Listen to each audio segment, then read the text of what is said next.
You don't have to like, what am I going to talk about? I'll be fine. I'll be fine. At least I hope. Shake it off.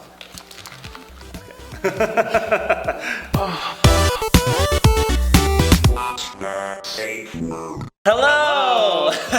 And welcome back to What's the Safeword? I'm Am. And I'm Preston, Mr. International Rubber 2017. And today we're actually going to talk about titles with Preston, who is Mr. International Rubber. So Preston, why don't you tell us a little bit about yourself, your elevator speech. My name is Preston. I'm the current title holder of Mr. New England Rubber 2016, as well as Mr. International Rubber 2017. I've been a rubberist for going on about 10 years now. Oh, wow. I'm here at Mr. S Leather today to talk a little bit about the latex fetish, latex fetishism, rubber fetishism, and all of the stuff involved there. That was a long elevator. I'm sorry. You're fine. Would you say a title, and rubber especially, was a slippery slope? Oh, absolutely. I mean, very lubricated, very shiny as well. So when we talk about titles, and we have had some title holders on before, we're talking about almost like a Miss America beauty pageant meets leather, rubber, kink. And so titles are leaders within the community stepping up and do something in the community to help people. Yeah, I think that's a really good description. Okay. I think that really title holders and people who are really elected to be representatives of the community are really meant to be ambassadors, not just to the communities that they serve and not just to other kink communities, but also an ambassador to the larger world. And I think it's very important, especially with lesser known fetishes or fetishes that people have a lot of misconceptions about. It's important to reach out to other communities because we got to be, as a single whole, we're a lot stronger. But at the same time, to really be out there and be very open with the rest of the world and people who might be asking questions about what the hell is that you're wearing and how can I get in that?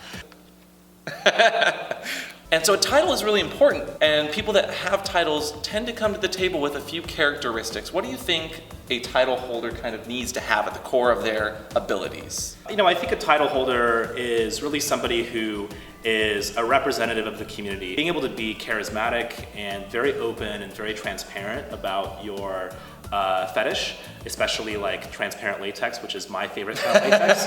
And so would you say that you have to be relatable? Because Absolutely. I think, like you were speaking to, being able to bring people out of their shells and get involved, whether they're in the community for a long time or just starting out, you are the front runner to maybe what they see. Absolutely. It's not so much about beauty on the outside, it's really about your internal beauty, not your external beauty. And world peace. And world peace. And I think that touches on another point that's really important, is that there are tons of different types of titles out there for every shape and size and kink. Leather titles, which I'm familiar with, MAL and like IML. There's rubber titles, there's MIR, there's boot blacks, women's titles, master slave. Puppy handlers, there's sirs, there's boys. Yep. There's lots of regional titles in the states across the United States as well as international. There's really a title for everything. Even Beyonce has a title.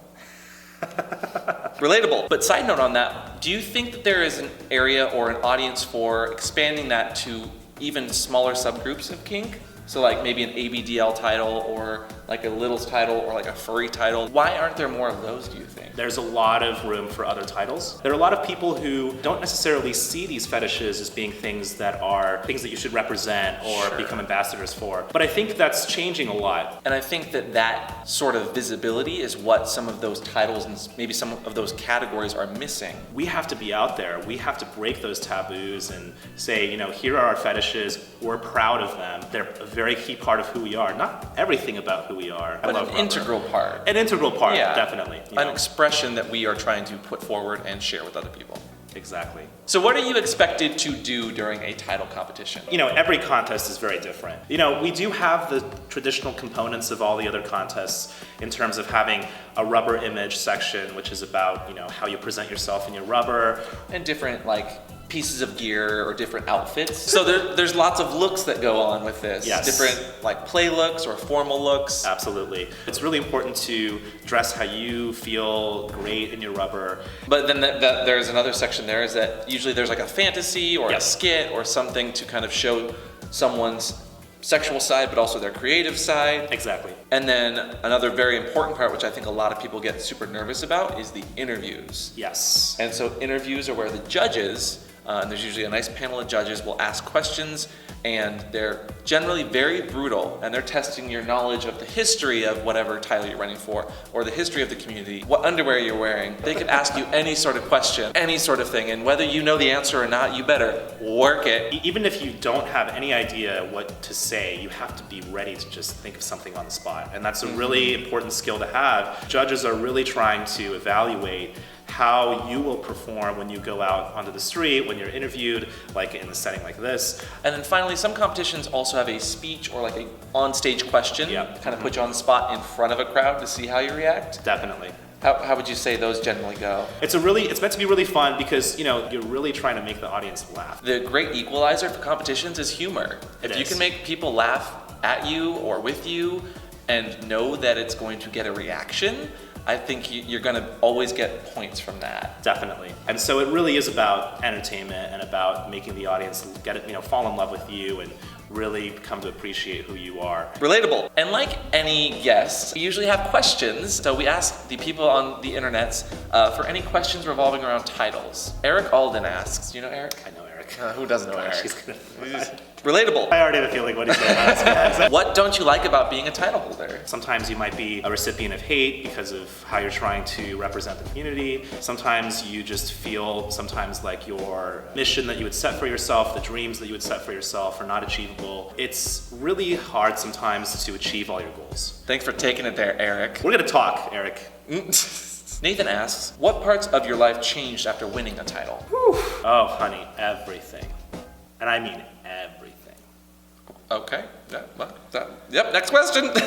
Patrick asks, what is one thing that surprised you about the title? How strong of a network there is across the entire world. Joe asks, how many times have you said community? Well, in the last 5 minutes, probably 100. For those that don't know, community is like one of those, like, if you're ever watching Pee-wee's Playhouse, like if someone said community, everyone would be like, "Wah!" Don't say community, you sound like a broken record. Just shorten it to just come. Then you're good. Yeah, just say come, and everyone will be really confused, but laugh because you're relatable. Exactly. Jack asks, what do you use to stuff your trousers? What? Ooh, Brad asks, how did the title affect your sex life? Well, I would say that my sex life is a lot better. Mulan asks, what do you feel you can accomplish having a title versus not having a title? I actually think that you can accomplish, and you should accomplish, all the same things that you would if you were a title holder or if you weren't. Be somebody that's out there, and you can be that person too. There's nothing stopping you at all, and I think it's really important to keep that in mind. Scott asks, why did the chicken cross the road? To get a catsuit on. Ooh. And then the most important question, what is your safe word? Ooh, my safe word. Lately, I've been using ratatouille. Ironically, you'll probably have your mouth full if you need to say it. That's true. So thank you again, Preston, for joining us today. I really appreciate having a title holder on. And I think it's important to note that while there are lots of different titles of shapes and sizes and kinks, a title does not make a difference in the community. The people do. So if you're looking to run for a title, know that if you don't win, you can still make a change and you can still do something for the betterment of the community. And most importantly, be yourself. So before you go, why don't you go ahead and let everyone know what you're doing, plug all your social media. What are you working on right now? My goal for really the whole course of my year is to rubberize the world. That's my slogan. Rubberizing the world, I think, also means bringing rubber to people of color, people who really don't have a strong tradition of being accepted for who they are. Those are the people that I really want to make sure are a big focus during my title year. And I think that community and that unity is especially needed right now. And if you want to follow my journey, feel free to find me on Facebook or Twitter as MIRubberXX. So thank you guys again for watching. Thank you again for coming on, Preston. Thanks for having me. If you have any rubber or title related questions, you know where to find him. You know where the comments are. Leave a like if you want to have more guests like Preston, and we'll talk to you guys later on What's a Safe Word. Bye. Lost my voice during the power party. Yeah. Obviously, I was just, the whole night out of pleasure, but glad So I'm you massaged your vocal cords with very deep. What was his name? Oh, you probably know him. How dare you? But thank you.